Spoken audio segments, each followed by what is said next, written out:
এই প্রথম আমি না আগের দিন থেকে ব্লগটা শুরু করলাম, মানে আগের দিন বলতে আগের দিন রাত রাত থেকে আর কি। তো দেখো, এই ব্লগটা কিন্তু যেদিন আমি মানে বৃহস্পতিবারে রাতের ব্লগ, মানে রাতের থেকে শুরু করেছি। তো তুতুর জন্ম যেখান থেকে মানে শেষ করেছিলাম আগের দিন, তা সেইখান থেকেই শুরু করেছি। কারণ জন্মদিনের দিন সন্ধেবেলা আমরা ওখান থেকে চলে এসেছিলাম তুতুদের ঘর থেকে, ওইটুকু পর্যন্তই তোমাদের সঙ্গে শেয়ার করা হয়েছে, তারপর রাতটুকু তার শেয়ার করা হয়নি, মানে সন্ধ্যের পরে। তো রাতে যে ছেলে খাবে বলে তো আমি ওই দেখো রান্নাঘরে এসেছি, মানে ওই ঢ্যাঁড়স ভাজা করব বলে। আর তো সকালবেলা আমি সেদ্ধ ভাত করেছিলাম, ডাল ছিল আগের দিনের একটুখানি, সেটা ফ্রিজে ছিল, সেটাই বার করে আর কি গরম করে নেব, সেই জন্যই বার করে রেখেছি আর কি। আর এই দিকে দেখো, ওই ঢ্যাঁড়সটাকে ভাজি করব বলে রেখেছি। আর আমরাও ওই যখন আর কি ভাত করব আর কি, তখন ওই ভাতের সঙ্গে কিছু সেদ্ধ দিয়ে দিলে, এই ডিম টিম সেদ্ধ দিয়ে দিলে, বা মানে সেদ্ধ দিয়েছিলাম শুভর জন্যই, মানে ছেলের জন্যই। আর আমরা অমলেটটা খেয়েছিলাম, ও সেদ্ধ খেয়েছিল, আমরা অমলেট খেয়েছিলাম। তো যাই হোক, আসলে দুটো ডিম সেদ্ধ দেওয়া হয়েছিল, একটা ডিম কেমন কেমন হয়েছিল, মানে অর্ধেকটা বেরিয়ে গেছে, যার জন্য ওই ডিমটা আর খাওয়া হয়নি, ফেলে দেওয়া হয়েছে। তো শুধু ওই ডিম দিয়ে খাওয়া হবে না, তো ওই জন্য এই ইয়ে করে নেওয়া হয়েছে, ঢ্যাঁড়স ভাজা করব বলে ঢ্যাঁড়সটাকে কেটে নিয়েছি। ঢ্যাঁড়সটাকে আগে ভালো করে ধুয়ে নিয়েছি। এই ঢ্যাঁড়স খেতে আমার ছেলে তো ভীষণই পছন্দ করে, তোমরা জানোই, যারা আমার পুরনো ভিউয়ার্সরা রয়েছো তারা তো জানোই। কিন্তু ওই ছেলের বাবা তো একদম ঢ্যাঁড়স খেতে মানে পছন্দ করে না।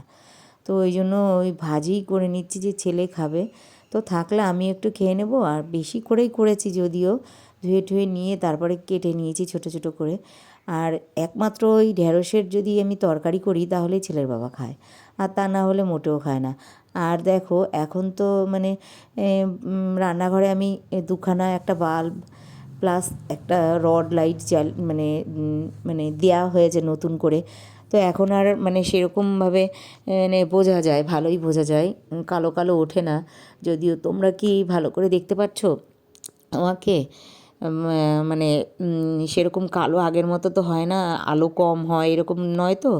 তোমরা একটু কমেন্ট করে জানিও কিন্তু, হ্যাঁ। আর এই দিকে দেখো, আমার নুনের মানে পাত্রের মধ্যে নুন ফুরিয়ে গেছে, রান্নার নুন। আমি তো নুন এনে নুন ঢেলেও নিয়েছিলাম, আমি যেই পাত্রে নুন রাখি। এখন আর ওই পাত্রটা ধুয়ে নেব বলে, রান্নার নুন শেষ হয়ে গেছে। পাত্রটা একবার আমি যখনই রান্নার নুন শেষ হয়ে যায় না, তখনই সেই খাওয়ার নুনের একটা পাত্র আছে, ওটাও শেষ হয়ে গেলে ওটাকে ধুয়ে ফেলি একবার, তারপরে আবার নুন ভরি শুকিয়ে টুকিয়ে। এটাও তাই, রান্নার নুনটা শেষ হয়ে গেছে বলে আমি তাড়াতাড়ি করে ধুতে রেখে দিয়েছি। আর ওই যেই নুনটা মানে পুরো ভরে রাখি, যে কৌটোটার মধ্যে নুন ঢেলে, সেই কৌটোটা থেকে আমি নুনটা দিয়ে দিলাম। আর এই এই মানে ওই জন্য ভাজিটাও করে রাতেবেলা আমরা খাওয়া দাওয়া করে নিয়ে ঘুমিয়ে পড়লাম আর কি। আর এইটা কিন্তু পরের দিনের ব্লগ, মানে শুক্রবার দিনের ব্লগ। তো ওই শুক্রবার দিন একদম সকালবেলাতেই আর কি আশিপাশি সমস্ত সেরে এসে আমি ঘরে এসেছি। ঘরে এসে দেখলাম, অনেক দিন থেকে ভাবছি যে এই পাখাটা না পরিষ্কার করব। তো সময় করে ওঠাও হয় না, শরীরটাও মানে শরীরটা বলতে ভালো বলতে ওই যে ঠান্ডা লেগেছে না, মাথা টাথা যন্ত্রণা করে, কান ব্যথা করে, এগুলো করে, ওষুধ খাচ্ছি, কিন্তু জলটা টানা আর জলটা মানে গার্গেল করা, এগুলো একটু কমই হচ্ছে আর কি। এই সংসারের চাপ থাকে তো একটু, তো ওইগুলো করতে করতে আর হয়ে ওঠে না। আর শরীরে না ভালো লাগলে না, মাথা টাথা যন্ত্রণা করলে কোনো কাজ করতে ইচ্ছা করে না। তো ভাবছি কি, কবে থেকে ভাবছি যে পাখাটা মনে হয় 2 মাস কি 3 মাস হয়েছে এনেছে এই পাখাটা। তো এত পরিমাণে নোংরা হয়েছে, মনে হয় 1 বছর পরিষ্কার করা হয় না। তোমাদের আমি দেখাবো পরে কী পরিমাণে যে নোংরা বেরিয়েছে, সে বলার মতো না। প্রথমে আমি একটা ব্রাশ নিয়ে নিয়েছিলাম, এই ব্রাশটা না এত ভালো, মোটা একটা বড় ব্রাশ। আমাদের ঘর যখন রং হয়েছিল না, তখন এই ব্রাশটা কেনা হয়েছিল, তুলির মতন ব্রাশটা, এত নরম তুলতুলে, কিন্তু নোংরা যায় খুব ভালো। তো ওইটা দিয়েই আমি আগে ভালো করে ঝেড়ে ঝুড়ে পরিষ্কার করে নিলাম। আর এই রোল রেলিংটা যেটা, ওটার মধ্যে তো মানে নোংরা এরম আটকে আটকে আটকে আটকে আছে। কী জানি, মাত্র 2-3 মাস হয়েছে, আর দেখো ঘরের মধ্যেই তো থাকে, তবু দেখো এত নোংরা কেন কে জানে, বলতেই পারি না। তো ওই মানে আর দুটো পাখাই তো মানে স্ট্যান্ড, দুখানা পাখা, দুটো পাখাই তো এন্দার্সে চলে, একটা এইদিকে একটা বারান্দায়, দুঘরে দুটো, মানে সিলিং পাখা তো তাই জানি না কোথা থেকে এত মানে নোংরা হয়, সে বলার মতো না। আবার এই মানে এবার ছেলের ঘরের পাখাটা চেঞ্জ করা হয়েছে, ওই যে সে কি অ্যান্টিভাইরাস যেই পাখাগুলো আছে ওইগুলো লাগানো হয়েছে, তবুও মানে মানে নাকি নোংরা জমে না ওই পাখাতে। অথচ মানে সাদা মতো পাখানা হয়েছে, এত নোংরা জমেছে সে বলার মতো না। আমি পরিষ্কার করতে গিয়ে আমি টের পেয়েছি যে কেমন নোংরা। তো ওই জন্য দেখো আর কি করার, কিছু তো করার নেই, পরিষ্কার করতেই হবে। প্রথমে ওই তুলিটাকে দিয়ে পরিষ্কার করে নিয়ে তারপরে কিন্তু আমি ন্যাকড়া দিয়ে একদম সুন্দর করে মুছে নিয়েছি। দেখো পাখা মুছতে গিয়ে দেখি পাখার মধ্যে সেই তেল চিটচিটে টাইপের আঠার মতো মনে হয় যেন ওর মধ্যে তেল দিয়ে নোংরাগুলো জমে আছে। যে পাখার মধ্যে কি করে তেল গিয়ে নোংরা মতন জমে থাকে বুঝতে পারি না।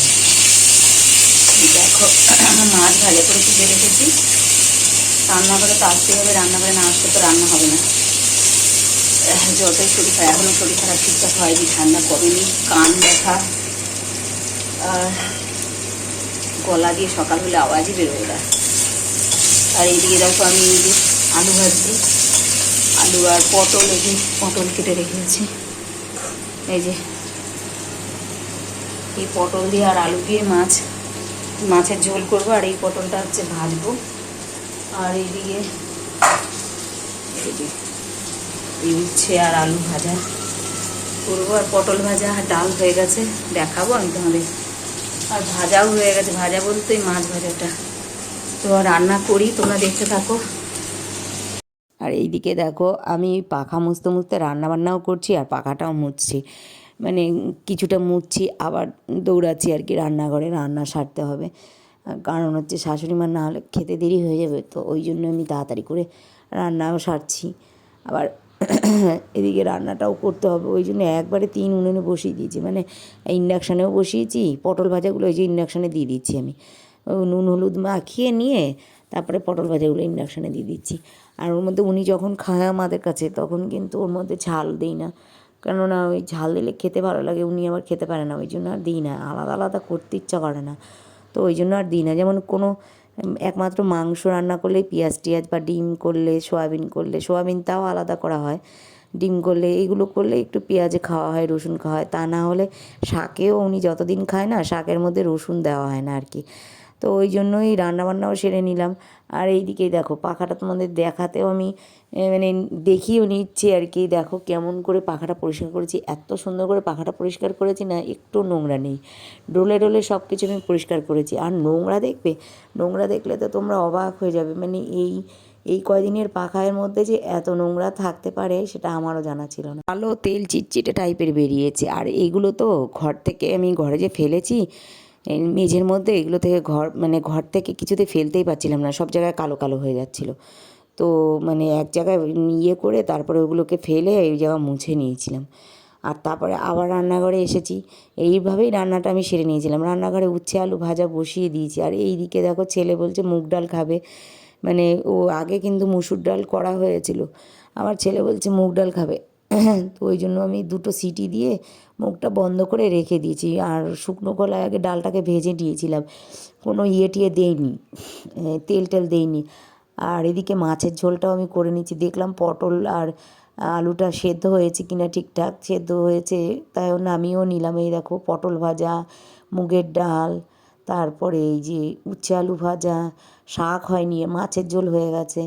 এগুলো তো করে রাখলাম, কারণ আজকে 2-3 রকমের মাছ এনেছে, এক রকমের রান্না করেছি, আরগুলো তুলে রেখেছিলাম। তো ওই জন্য আর তার আগেও এনেছিল এই তেলাপিয়া মাছ, ওটা খাওয়া হয়ে গেছে। তো দেখো দুপুরে সবাই মিলে আমরা খাওয়া দাওয়া করে যে যার মতো একটু ঘুমিয়ে টুমিয়ে উঠলাম। আর এই সন্ধেবেলা তো মানে রান্নাঘরে ঢুকেছি, রান্নাঘরে ঢুকে এই যে মানে যেই মাস সবার তো আমাদের তো সবার কাছেই খায় শাশুড়ি মা, তো উনি যখন খায় তখন ওই তাড়াতাড়ি করে আমি রাতে রান্নাটা করে নিই, কারণ উনি আবার ভাতটা আর কি বসিয়ে দিই, উনি খাবে তাড়াতাড়ি, তো ওই জন্য ভাতও বসিয়ে দিলাম। মানে ছেলে খাবে বলছে, ওর জন্য আমি অনেকগুলো পাঁপড় ভাজা আগেই করে দিয়েছি।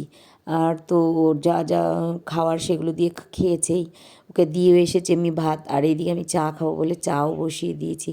আর দেখো চা বসিয়ে তারপরে এইদিকে পাঁপড়টাও ভেজে নিয়েছি, কারণ বিস্কুট নেই আজকে, বিস্কুটের কৌটো পুরো ফাঁকা, তো বিস্কুট নেই, এই জন্য চাটাও বসিয়ে নিচ্ছে। আর আমি চা বসাতে গিয়ে চায়ের কৌটোই খুঁজে পাচ্ছি না। সকালবেলা তুই চায়ের কৌটোটা নিয়ে খেলা করেছিল, কোথায় যে ফেলে দিয়েছে কিছুতেই খুঁজে পাচ্ছি না। ওকে বলেছিলাম খেলে আবার জায়গায় রেখে দিবি। কতটা চা উফ যে ফেলে দিয়েছে খুলে, খালি আমার এই মুসুরি ডালের কৌটো নেবে, নিয়ে দানা দানা করে খেলবে, হাত দিয়ে চটকাবে, খেলবে, আর মুসুরি ডাল সারা বাড়িতে ফেলবে। আবার এই চায়ের কৌটো এরম করে। চিনি তো খাবে, চা করতে আসলে ও থাকলে এখন বলতো আমাকে চিনি দাও।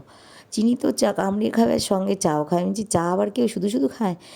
তো তো অনেক খুঁজে টুজে তারপরে আমি চায়ের কৌটো খুঁজে পেয়েছি, সেই নিচে একদম চায়ের কৌটোটা ফেলে দিয়েছিল। তো ওখান থেকে খুঁজে এনে তারপরে ওই যে চা আমি দিলাম। আর এই দিকে দেখো আমার গলার অবস্থা এখনও কিন্তু ঠিক হয়নি। যতদিন না ঠিক হয় ততদিন তোমরা একটু মানিয়ে গুছিয়ে নিও, আর কি করার, কিচ্ছু তো করার নেই আমার। গলার থেকে মানে সকালবেলা হলে তো আওয়াজই বের হয় না। তো যাই হোক করে গার্গেল টার্গেল করে তারপরে একটু বের হয়, কিন্তু সারাদিনই এরকমই থাকে। তো ওই দেখো ওই দিকে আমার ওই পাঁপড় ভাজা করে নিয়েছি, কেননা আমি আমি তো বললামই বিস্কুট নেই, মুড়ি দিয়েই। আর এমনি বিস্কুট থাকলেও আমার শাশুড়িমা বিস্কুট খায় না, ওই চা খায় সবসময় উনি মুড়ি দিয়ে সকালবেলা। তো উনিও খায় না, আর আমার বাজারে যাওয়াও হচ্ছে না, এই শরীর টরীর খারাপ বলে বাজারেও যাচ্ছি না, মেয়ে নেই জায়গায় আর কি। তো আমি ওই চাও খেয়ে নেবো আর কি পাঁপড় ভাজাটা দিয়ে, ওই জন্যই পাঁপড় ভাজাটা করেছিলাম।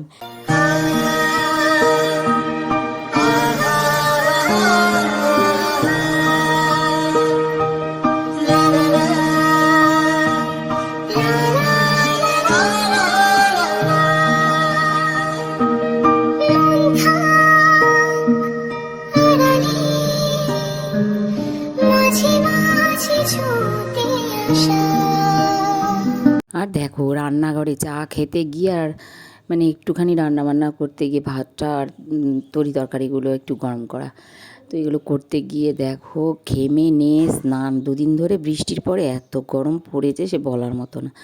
যাই হোক ব্লগটা আর বেশি দূর টেনে নিয়ে গেলাম না, ব্লগটা আজকের মতো এখানেই শেষ করছি। কাল আবার নতুন কোনো ভিডিওর সঙ্গে তোমাদের সামনে হাজির হয়ে যাব। তো ততক্ষণ তোমরা সবাই সুস্থ থেকো, ভালো থেকো, আর অলওয়েজ কিন্তু হ্যাপি থেকো। আর যারা নতুন ভিউয়ার্সরা রয়েছো, যারা এখন মানে প্রতিদিনই আমার ভিডিওটা দেখো কিন্তু এখনও সাবস্ক্রাইব করা হয়ে ওঠেনি আমার চ্যানেলটা, তাদের বলছি প্লিজ সাবস্ক্রাইব করে দিও। তো গুড নাইট বন্ধুরা।